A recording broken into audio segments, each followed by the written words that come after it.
अनाबिया ने इधर अवैस से मंगनी कर ली और मरियम को साइड पे लगा दिया। मरियम बेचारी अवैस को देखकर बहुत ज़्यादा परेशान होती है। अवैस भी दिल से खुश नहीं होता, लेकिन फिर भी अपने घर वालों की खुशी के लिए वो अनाबिया से इंगेजमेंट कर लेता है और मरियम की तरफ देखता है कि अब मरियम तुम देखो कि किस तरह से अनाबिया ने तुम्हें पीछे कर दिया है। इधर अनाबिया ने अपनी इंगेजमेंट करवा लिया है और दूसरी तरफ इसने अपनी दोस्त की इंगेजमेंट को तड़वा दिया है। इधर शावेज़ इसके लिए अपने घर वालों से लड़ रहा है और इधर इसने अपनी मंगनी करके अपने घर वालों को खुश कर दिया है।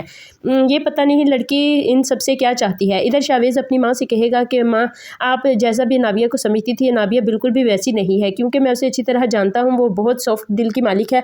तो उसकी माँ कहती है कि मैं उस लड़की को बहुत अच्छी तरह जानती हूँ, किस तरह से उसने निम्रा का घर बर्बाद किया और तुम्हें अपने पीछे लगाया, और अब तुम उसके लिए मुझसे बात कर रहे हो, किस तरह से मेरे सामने खड़े हो गए हो।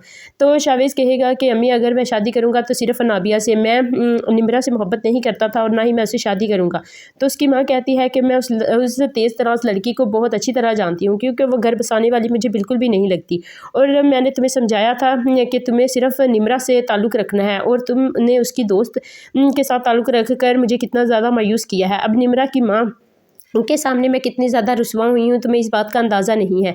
शावेज़ परेशान हो जाएगा कि आखिर वो अनाबिया के लिए अपनी माँ को किस तरह से मनाएगा, और वो ऐसा क्या करे कि उसकी माँ अनाबिया के लिए मान जाए। इधर शावेज़ ने अपनी अम्मी की बहुत ज़्यादा मिन्नतें की है और उससे मनाने की हर मुमकिन कोशिश कर रहा है कि किसी न किसी तरह से इसकी माँ मान जाए। और दूसरी तरफ अनाबिया ने बहुत बड़ी चाल चली, वो निम्रा को ये सब कुछ दिखा देगी कि किस तरह से शावेज़ उसे बार बार कॉल करता है और कॉल करके परेशान करता है। अनाबिया निम्रा को बता देगी कि मेरी तो इंगेजमेंट हो चुकी है और तुम्हारा फियांसी मेरे पीछे पड़ा हुआ है और वो मेरी जान नहीं छोड़ रहा, प्लीज़ किसी न किसी तरह से मुझे जान छुड़वा दो। निम्रा को इस बात पर यकीन नहीं आएगा तो वो उसे अपना मोबाइल फ़ोन दिखाएगी और कहेगी कि ये देखो, मेरे मोबाइल फ़ोन में इनकी कॉल लिस्ट को चेक करो।